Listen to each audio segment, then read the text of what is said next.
Toyota executives and engineers have confirmed that the Celica is making a comeback. But since that bombshell of an announcement, it's been awfully quiet about the details on the new GR Celica. Well, of course, that is until now. That's why you're here. We have new details on this mid-engine Celica that they thought about calling it the MR2. Nah, it's going to be the Celica, and it's going to rock your world. Assuming you can afford one, we'll get into the pricing here at the end. Guys, if you're excited for the new Celica, smash the like button. Long live internal combustion sports cars, right? We'll go over some of the all the details today, but before we jump into that, I got to share this with you real quick. Akio Toyoda, grandson of the founder of Toyota, has just been reelected to chairman of the board. All right, this is, I think, his third year in a row. And then, he was CEO of Toyota Motor Corp before this. He is buying out, and he's kind of the puppeteer behind the buyout of Toyota Industries, which used to be the father company of Toyota Motor, because Toyota Motor spun off of the textile business, which was Toyota Industries. Anyways, Toyota Motor, due to Akio Toyoda's insight and wanting more control over the company, he orchestrated the buyout of Toyota Industries into Toyota Motor Corp. All right. Anyways, he's just been reelected as chairman. Why am I bringing this up? Well, it's because two things. I had a dream about Akio the other day. If you missed my video, I was driving Akio. I was telling him about how excited I am as an upcoming vehicle coming out, and I was telling him the details, and he's like, hey, all those details are right, but please don't confirm them. Just say that it's a maybe, because he doesn't want all the secrets to be spilled, and we'll spill some of those secrets today on the Celica. Anyways, it's not because I had a dream, but GR exists, Gazoo Racing, because this guy is a master driver. Not only has he done Nürburgring, but he's done Le Mans, I think, for Toyota as well. So he is an elite racer. He's obviously old now. He's probably around 70. So he doesn't race that much, but he does test all the cars. And Gazoo Racing would not exist without him. You wouldn't have a GR86. You wouldn't have this new Celica. You wouldn't have the Supra. You wouldn't have the GR Yaris. And you wouldn't have the GR Corolla without Akio Toyoda. All right. So with him sticking around as chairman, that just cements that the GR Celica is going to be a home run. All right, so you guys probably want to get into the scans in terms of the design of this vehicle. I don't know how close this is going to be to the design, but we do have confirmation here on a few things with the design. And let's start with the front of the vehicle. All right, they have confirmed, and notice there's a GRMN badging. Honestly, I don't think it's going to launch with a GRMN. I think they will eventually bring a GRMN. Toyota never launches with a GRMN. All right, GRMN, or Gazoo Racing Meisters of Nürburgring, or German, ironically, or purposely. Anyways, that is their top tier. All right, I'll put the little pyramid on the screen for you. That doesn't come out at launch. If it does come out, it'll come out some years later after fine-tuning this vehicle to the max, putting more power, putting bigger brakes, better aero on it, etc. Behind that badge, we have a carbon fiber hood. Well, it seems to be a hood. It's the front of the vehicle, but the engine is mid-engine, so the hood's actually in the back. But it is carbon fiber cover for where the spare tire is going to be. Maybe there's some cargo capacity in there, but this vehicle's really designed to be a track slayer, even though it's going to have the all-wheel drive chops of the GR Yaris and the GR Corolla. All right. Now, they're talking about the A-pillars in this article today, and the A-pillars, one, they're going to have apparently a small window here as well, but they try to sweep back the A-pillars as far back as possible, but also keep them as upright as possible. And the reason for this is that they wanted to give you the best cornering visibility possible while you're racing. This is, guys, from the ground up a Toyota product. This is not a joint build with BMW or anything like that. This is being tested. Actually, it's being tested. Let me show you. It's being tested through a GR Yaris. It's this vehicle. This was shown to us at the Tokyo Auto Salon this past year, and it's mid-engine.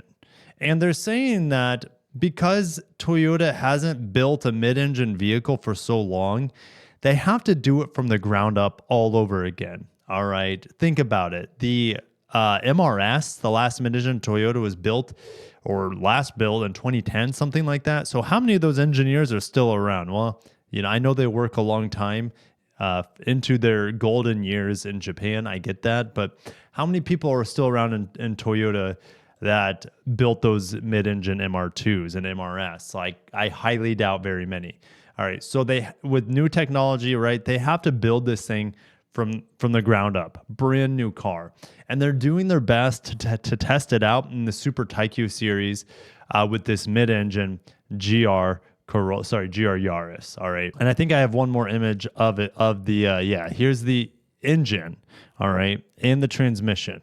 So I want to talk about engine, transmission, and then we'll get back into the render. All right. They have confirmed that it will be the new 2-liter. They're calling it the G20E, similar to the G16E, right? The G16E we have in the GR Corolla and GR Yaris. But this is a larger 4-cylinder engine. It's a whole new generation of engine for Toyota. This will be seen in Lexus models, high-performance Toyota models.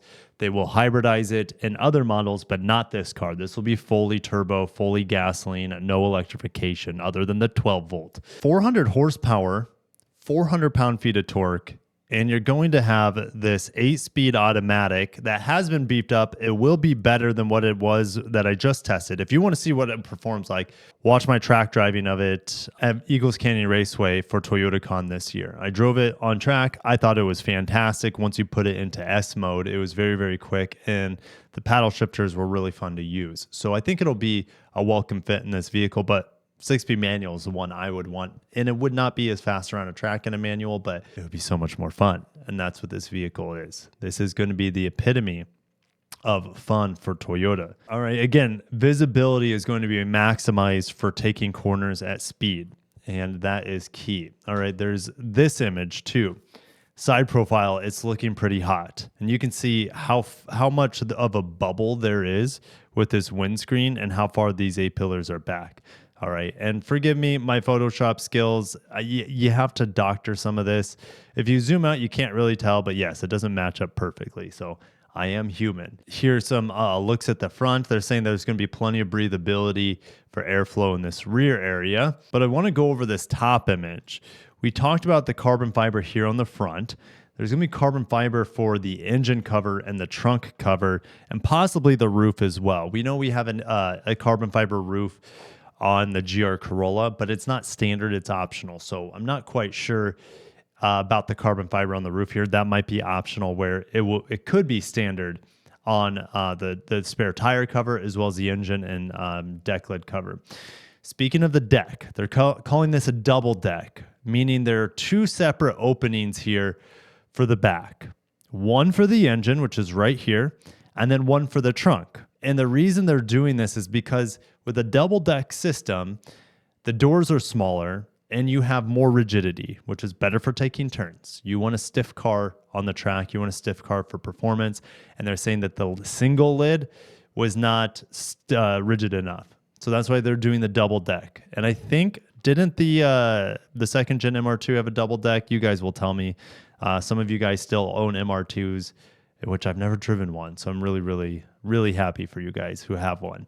But yeah, double deck, carbon fiber on the front bonnet hood and the rear bonnet hood or the trunk lid, whatever you want to call it, and the engine cover. Roof is carbon fiber as well to reduce weight. Now, some of you guys might be asking, Kirk, when is this vehicle coming? Well, we're still a ways out. I mean, it could be revealed. Again, this is just reveal. They're saying reveal is going to be probably a Tokyo Auto Salon, or it could be Japan Mobility Show 2027. I'm going to say Japan Mobility Show 2027, unless we get a surprise this year. But remember, Japan Mobility Show is every 2 years. So probably Japan Mobility Show 2027. And they're saying that launch is going to be April of 2028. So we're a long ways from the launch of this. What are we, 2.5 years? Something like that, maybe a little, almost 3 years away from the launch of this vehicle. And they can take as long as they want, in my opinion, to get it right. I don't want them to come out with a less than stellar mid-engine vehicle. I want it to be memorable. I want it to be classic and honestly a game changer. Speaking of game changer, this is going to be expensive. can you afford the new Celica? And the answer is probably not for the average person. All right. They're saying it's 8 million yen. I think 8 million yen to 10 million yen. 8 million yen. Let me plug that in. 8 million yen, I think, is around $56,000.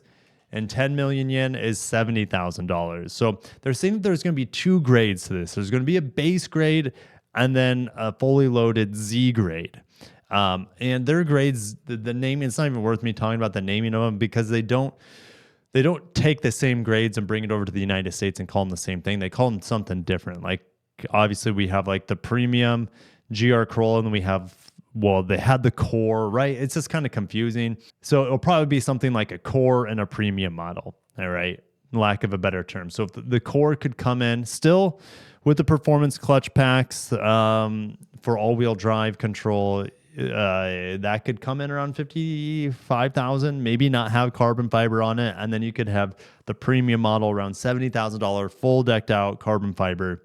I don't know, maybe like forged wheels, lighter wheels or something like that. So this vehicle, I am so excited for. It is going to come a little bit later than we expected. So spring 2028, we're looking at an announcement, probably Japan Mobility Show fall 2027. What more can be said about this other than the design? We know the transmissions, we know the powertrain, we know the all-wheel drive. They can't change too much about it. I mean, the double deck seems to be a lock at this point.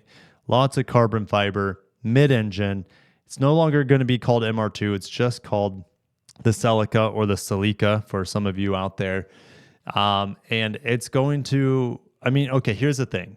What does the 718 Cayman retail for? All right, because this might be the only vehicle that I can think of that could be a direct competitor. Let's see here. It can go 171 miles an hour. That's ridiculous. I know it's a German car, Autobahn. 4.7 seconds, 0 to 60. I think that's just the base model. Let's slap a little yellow on it. Yeah, we need 20s on this. I think you guys can see it. It's about $77,000. So where the GR Celica ends in price is where this vehicle will begin in price. And if we look at even the GTS 4-liter models with the 6-cylinder, those have 400 horsepower. You're going to be getting a Toyota with all-wheel drive that has equal power to the 4-liter Cayman 718 GTS. And it's going to have a manual. The base model has a 2.5-liter with 350 horsepower. Could Toyota with the base model Celica have 350 horsepower? Yeah, I guess so. But all we're hearing right now is that it's 400 horsepower. And the crazy thing, Toyota is getting 400 horsepower from half the displacement compared to the 718 Cayman. I know the Cayman's naturally aspirated, and there's something special about that. But I wonder if the Toyota will be lighter with the smaller engine. And look at this.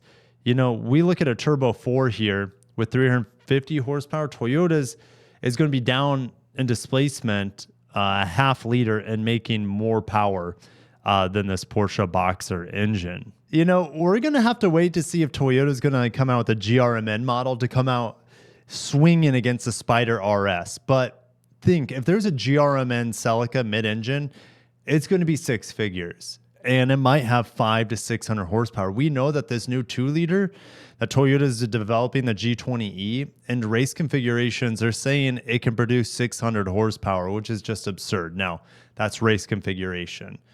What about street? You know, 500 horsepower from a 2-liter, it doesn't seem possible for the street usage. But if they get 450 horsepower of a GRMN for $100,000 instead of $165,000 that we see here, Toyota could be the poor man's, I say poor man's because most people still won't be able to afford one. Toyota could be the poor man's Porsche. If they get the looks right, we could have a serious battle on our hands. But I got to shut it down there. Thank you guys for watching.